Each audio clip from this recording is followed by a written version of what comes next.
Howdy folks, Todd here with Great Escape Farms. This is a ramp patch. All this greenery right here, or most of it, is ramps or wild leeks. And what I'm going to do today is sustainably harvest some. So this is a cluster all growing in together, multiple bulbs. I'm going to dig this up entirely and I'm going to put one bulb back in here and the rest I'm going to put in the bucket right here.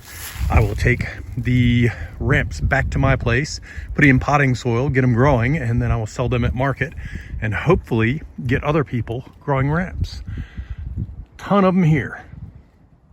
And from that one patch, I ended up with 8 bulbs in here, and I have one ramp back right here. I planted it right back to about the level it was at before.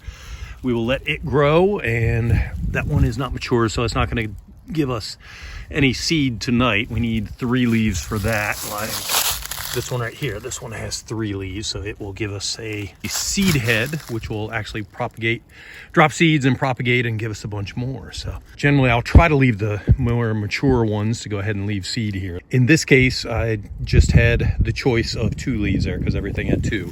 Multiple over there with 3, so I'll leave a 3-leafer over here. So let's cover some basics on ramps. Ramps are in the category of Allium trichocum, and it is a bulb-forming perennial with broad, smooth, light green leaves, and it often has a deep purple or burgundy tint on the lower stems, and you can see that on this one right here. So there's the bulb down this way with a good root system on it, and we have the burgundy stem, and you actually have burgundy veins running up the leaf here, and usually they have 2 leaves. So the bulbs, the white lower leaf stalks, the burgundy right here, and the green leaves themselves, they are all edible. So the whole plant is edible. So as far as planting these, they are woodland plants, and they typically grow underneath deciduous trees where the soil is moist and well drained, and the lighting is perfect balance of shade to partial shade. They like shady and damp with well-drained, acidic, calcium-rich soil. These are the same conditions favored by trilliums, trout lilies, and May apples. So if you notice any of these in the area, it is a perfect area where the plants will thrive, and it should be a good habitat for them to grow. And it just so happens that I am kneeling here next to May apples. Let me try and move the shadow out of the way, and this is what a May apple looks like. So we're planting in this area right here, and it has a good bit of sun right now because we don't have a whole lot of leaves on yet. So they are hardy in zones 3 to 7. I've seen some sites that say 4 to 7, so 3 or 4 to 7. I'm in zone 6 here, so I'm safe. pH of 6.8 to 7.2, although some places say a little more acidic than that. And you plant the bulbs 2 to 3 inches deep in early spring, just after the ground is thawed. And over time, the ramps will send out roots laterally and propagate by themselves, as well as send out the seeds. So they send up seed stalks sprouting in around June after the leaves have soaked up plenty of sunlight, and each seed might stand for a month or so, and then they drop the seeds, and the seeds can take a year or more to germinate. The seeds need to stratify, meaning that they have to overwinter in order for them to break dormancy. And as previously said, once the seeds are planted, they take 5 to 7 years to be fully mature. If you notice, I have a long screwdriver here. This is the best way I found to plant them. Let me switch hands here as I'm right-handed.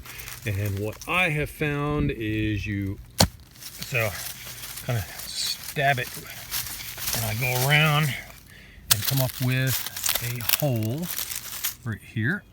And then I take my bulb and I put it in here, and if you'll notice, so what I want is to see where it goes from the burgundy to the white. I want the white just underground, and the burgundy is where it comes out.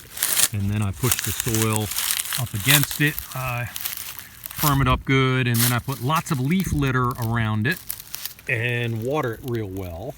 and try to keep it watered until it goes. So as I said a few minutes ago, you should be planting these in early spring. I'm a little bit later in spring, so I hope that these take. I'm not sure if they will or not, but we will see here in another couple of years if I have a good field of them or not.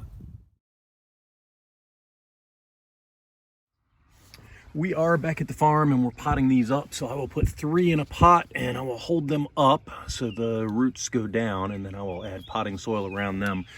And as I'm doing it, I put them over here and then I water them in. And this particular hoop house has a 50% shade cloth, so they will stay in here for several days, up to a week, just to make sure that they don't get real wilty, so that I didn't damage the bulb itself. And once that happens, they are ready for sale. Anything that is not good, so this one right here, I broke the top off on right here. Some of the roots came off. So like this one right here, the bulb itself was cut in half. I will go ahead and just cook this up and eat it and use it myself. And this one right here, it's a baby, it's very, very small, not very usable. I will actually plant this around the yard so I get a bigger harvest at a later period in time. So that's it for this video here. If you have any questions, go ahead and send them my way. Thank you very much and have a great day.